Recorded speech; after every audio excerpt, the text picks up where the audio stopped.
의료소송이 승소율이 통상 우리 이제 법원에서 보면 10%도 안 되고 8, 90%가 이제 패소한단 말이에요. 이거를 이제 거꾸로 한번 이야기해 보자면 의사들도 매우 억울하다 이 이야기를 좀 하고 싶습니다. 우리가 이제 병원에 간다라는 거는 이제 몸이 건강이 안 좋아서 가는 거잖아요. 예, 그래서 뭐 젊은 사람이 갑자기 사망할 수도 있고 원래 나이 드신 지병이 많으신 분이 사망할 수도 있는데, 아까 말씀드린 것처럼 그 의료 소송에서 승소율이 10%도 안 된다라는 거는 실제 이길 사건이 그렇게 적다는 거예요. 그런데 거꾸로 의사들 입장에서는 자기들이 잘못한 게 10%도 안 돼. 의료 소송 걸린 거에서 한 8, 90%는 사실 과실이 없어요. 없는데 소송이 걸리는 겁니다. 거꾸로 보자면 의사들도 굉장히 억울하다는 제가 말씀을 드리고 싶어요. 이게 왜 그러냐? 의료 과실 여부에 대해서 정확히 판단을 해주는 분들이 별로 없어요. 그냥 여러분들이, 우리가 이제 의료소송이라는 거는 나나 가족한테 장애가 생기거나 사망이라는 굉장히 중대한 결과가 발생한 거잖아요. 그래서 굉장히 사실은 이게 소송하고 싶은 마음으로 변호사를 찾아갑니다. 사실 변호사들은 역으로 그걸 이용하는 거일 수도 있어요.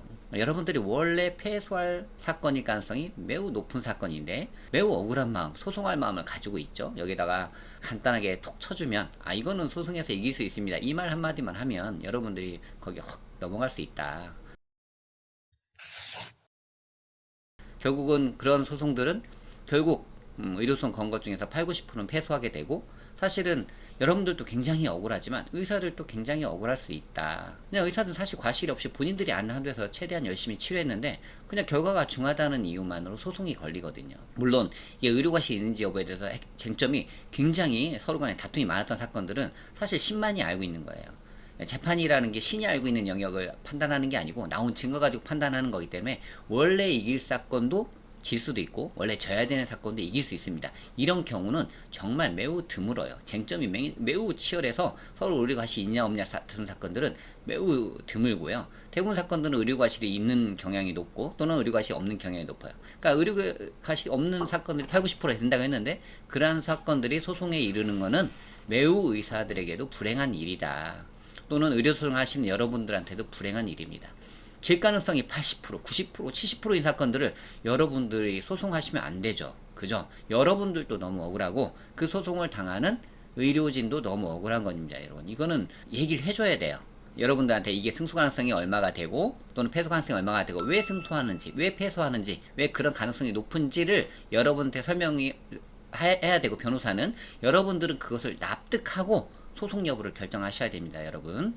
네, 다시 한번 말씀드리지만 의료소송을 최종 결정하시기 전에 여러분들 사건이 이길지 질지 정확히 판단해 보시고 소송할 것을 권해드립니다.